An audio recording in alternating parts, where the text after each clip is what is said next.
গভীর রাতে মোবাইলে একটি কল, এরপর কিছুক্ষণ ধর্মীয় সুমধুর বাণী। তারপরের ঘটনা আপনাদের অনেকেরই জানা আছে আমাদেরও। দর্শক, জিনের বাদশার কথা বলছি।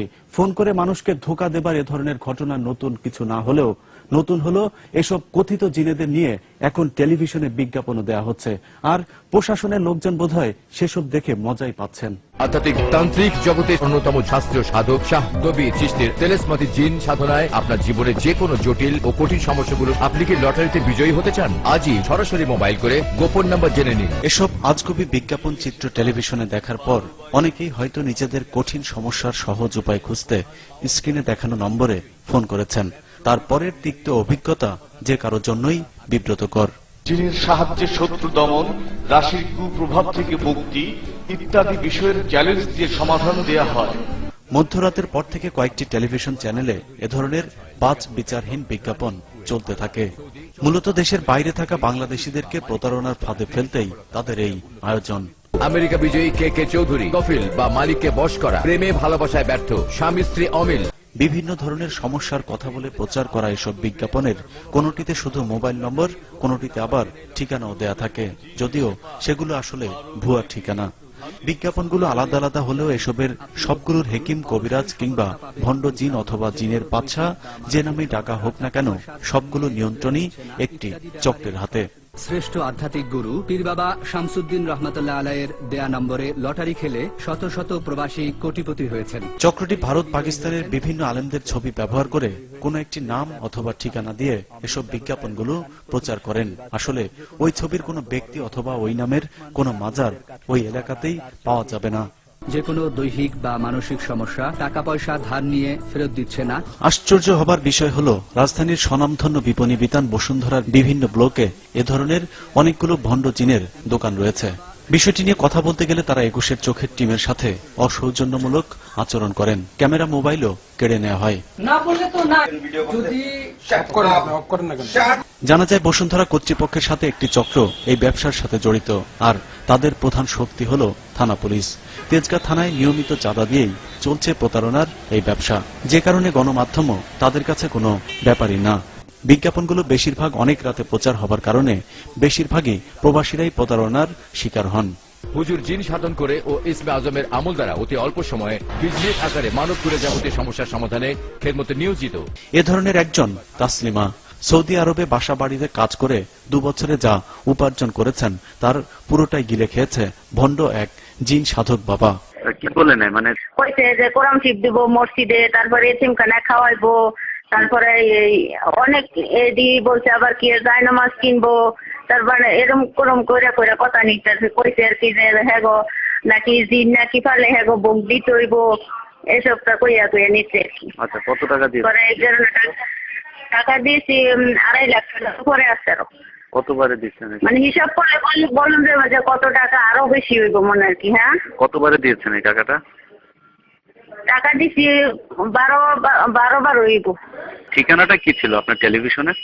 ঠিকানাটা ওই যে আসছিল যে লেখা হয়েছে যে রুম নাম্বার 88, সিটি বসুন্ধরা, প্রান্তপর ঢাকা। দর্শক, টেলিভিশন চ্যানেল অথবা নামিদামি মার্কেটগুলো যখন অবৈধ প্রতারণামূলক মিথ্যে এসব ব্যবসায় সহায়তা করছে, তখন ফাঁদে পা দেওয়াটাও সাধারণ মানুষের জন্য অনেক স্বাভাবিক ঘটনা। এত কিছুর পরও এসব ব্যবসায়ীরা যদি জেগে থেকেও ঘুমানোর ভান করেন, তাহলে সাধারণ মানুষকে বিপদ থেকে কে রক্ষা করবে, সেটা বিরাট বড় এক জিজ্ঞাসা চিহ্ন। আসসালামু আলাইকুম, কে পীর বাবা? বাবা আল্লাহর নেক বান্দা হাসলে হেনানত খাজা বাবা তরিকাতে নূরে আম্বিয়ান। কোন নাদান বান্দা ফোন করেছিস বল বাবা? আপনার ওই দিন ফোন দিয়েছিলেন, আপনি বলছেন 10,100 টাকা দিতে বিদেশ নিয়ে যাওয়ার ব্যাপারে একটা কথা বলছিলাম। বাবার চরণ মোবারকে তোকে বিদেশ ভ্রমণের সুযোগ করে দিবে বাবা। এখন কি আপনার এখানে আসবো? তাহলে বাবা, বাবার একটা কুদরতি নাম্বার আছে বাবা, ওই নাম্বারে তুই বিকাশ করে 10,001 টাকা আগামীকাল সকাল 10টার ভিতরে পাঠাতে পারবি না বাবা? আমার মা আসবে, আইসা আর কি ইয়া করবে, এই জন্য আমি আমার এভাবে দিতেছে না। বাবা, তোর মাকে আনতে হবে না, তুই এই টাকাটা বাবার উপরে বিশ্বাস করে 10,001 টাকা বিকাশ নাম্বারে পাঠিয়ে দে। ইনশাআল্লাহ বাবা তোর বিদেশ ভ্রমণ নিশ্চিত হবে বাবা। আর তুই মানিকগঞ্জ জিসকাতে তুলি আবার শরীফে চলে আয় বাবা। ও মানিকগঞ্জ হরিদাপুর সিদ্রিয়া দরবারের কাছে। তুই ফোন দাও মাত্র বাবার কাছে চলে আসবে বাবা। আনিসকে নিয়ে আমরা মানিকগঞ্জে যেতে থাকি, উদ্দেশ্য বাবার মাজার।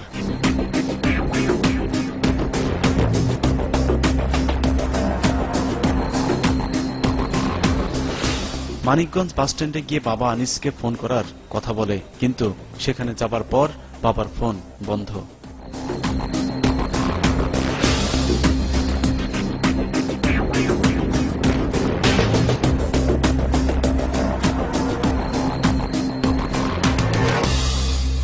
পরে বাবার দেয়া ঠিকানা অনুযায়ী ছিটকা মাজারে গেলেও সেখানে গিয়ে হাসনে হেলানুত খাজা বাবার তরিকতে নূরে আম্বিয়া নামে কাউকে পাওয়া যায়নি।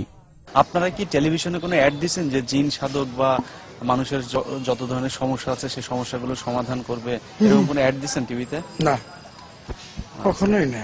দর্শক, মানিকগঞ্জে আমরা যখন নূরে আম্বিয়াকে খুঁজে ফিরছিলাম ঠিক তখনই 21 চোখের আরেক দল মুন্সিগঞ্জে অন্ধ বাবার দরবারের সন্ধানে, কিন্তু সেখানেও বিজ্ঞাপনে দেখানো অন্ধ বাবা নামে কোনো ব্যক্তি বা মাজারের অস্তিত্ব খুঁজে পাইনি। ওই যে যাত্রাবাড়ি থেকে বলছিলাম ভাইয়া, একটু বাবার লোক একটু কথা কইতাম ভাইয়া, আমার মায়ের তো মায়েরা যাইতেছে ভাইয়া। টেলিভিশনের বিজ্ঞাপনে দেওয়া ফোন নম্বরে কল করলে ভণ্ড বাবা জানান মুন্সিগঞ্জ থানার পাশে গিয়ে যে কাউকে জিজ্ঞেস করলেই অন্ধ বাবার মাজার দেখিয়ে দেবে। আসলে পুরোটাই ধোঁকা। অন্ধ বাবার মাজার নামে কোন কিছু আছে এখানে? অন্ধ মাজার, অন্ধ বাবার মাজার না, অন্ধ মাজার নয়। মাজার না থাকলেও বাবার কাছে প্রতারিত হওয়া মানুষের অভাব ছিল না। অন্ধ বাবার নাম করে তাদেরকেও ঠকানো হয়েছে। কিছুই নাই, সুস্থ না, কিন্তু ফাঁকিবাজি করে টাকা নেছে। টেলিভিশনের বিজ্ঞাপনগুলোতে ঢাকার গুলশান, বনানী, মোহাম্মদপুর, মিরপুর, ফকিরেরপুল, শাহালির মাজারের আশপাশ সহ বিভিন্ন ভুয়া ঠিকানা দেওয়া হলেও সেগুলোর কোনোটাই সত্যি নয়। নূরে নুরানি দয়ার ভান্ডার, আয়েশা মুশাররফ শপিং কমপ্লেক্স, শনিরাখড়া, ঢাকা। দর্শক, মাজারের ঠিকানা ভুয়া হলেও বিজ্ঞাপনে দেওয়া মোবাইল নম্বরগুলো কিন্তু 24 ঘন্টায় খোলা থাকে। বিকাশ অ্যাকাউন্টও করা আছে ওইসব নম্বরে। সেই নম্বরের মাধ্যমে তাদেরকে ধরার প্রযুক্তিও রয়েছে গোয়েন্দা পুলিশের কাছে, কিন্তু সপ্তাহখানেক তাদের পেছনে ছুটেও ডিবি পুলিশের কোনো সহায়তা পাওয়া যায়নি। এর কারণ